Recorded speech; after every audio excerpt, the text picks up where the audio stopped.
Good afternoon. Israel's Prime Minister has insisted the conflict in Gaza will continue for however long it takes to secure a total victory.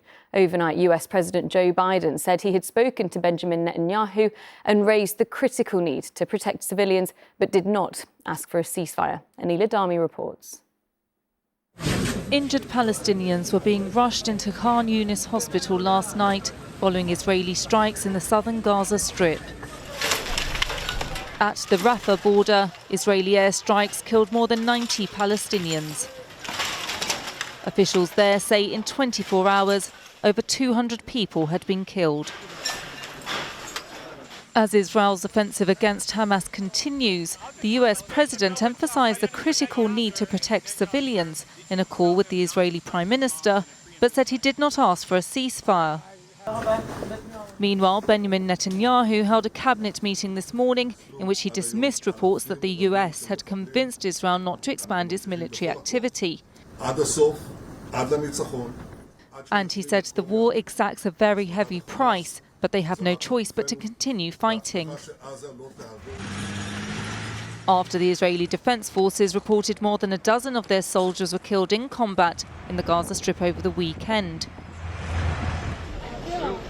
In Bethlehem, a silent march on Christmas Eve to honour Palestinians in Gaza. The message of Christmas is not violence, it's peace. Calls for a ceasefire in the Gaza Strip as bloodshed there continues. Anila Dami, ITV News. The Home Secretary James Cleverly has apologised after it was reported he joked about spiking his wife's drink. The Sunday Mirror said he made the comments during a Downing Street reception. A spokesperson for Mr Cleverly said it was meant to be an ironic joke. Police in Northumberland are appealing for witnesses after 2 teenagers died in a 3-car pile-up. The crash happened in Cramlington on Friday night. 18-year-old Connor Lapworth died at the scene and 15-year-old Corey Maven died in hospital yesterday.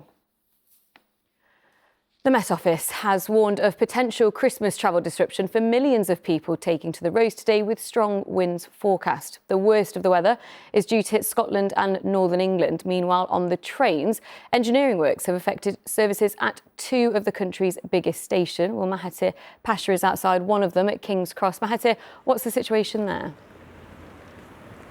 That's right, Sangeeta. As you say, a couple of the major stations shut today due to planned engineering works, like King's Cross behind me and London Paddington. Also, no mainline trains travelling to Heathrow Airport today. We caught up with some people outside Paddington Station earlier today who unfortunately didn't quite get the memo.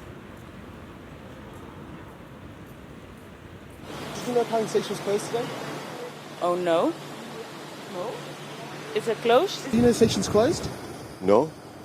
The station's been announced closed. What happened? It's just doing regular maintenance. Oh, okay. So I guess we'll have to try to find alternative arrangements. Further afield, it's the weather that's causing problems, with gusts as high as 70 miles per hour set to hit much of Scotland and parts of northern and central England today. There are also risks of power cuts and flying debris, with the strong winds possibly ruining people's last-minute Christmas travel plans. That's the warning from the official weather forecaster, the Met. The AA is warning of lengthy traffic jams. Bad news for the millions of people set to hit the roads today. Certainly not the festive news we were hoping for this Christmas Eve, but thankfully things are looking slightly better tomorrow on Christmas Day, where we can possibly see highs of up to 14 degrees in some parts of the country. Mahathir at King's Cross, thank you. And finally, Buckingham Palace has released a photo ahead of the King's Christmas message. It shows King Charles in the room behind the famous balcony where it was recorded in early December, alongside a living Christmas tree covered in environmentally friendly ornaments. And you can watch the King's message here tomorrow at 3 o'clock.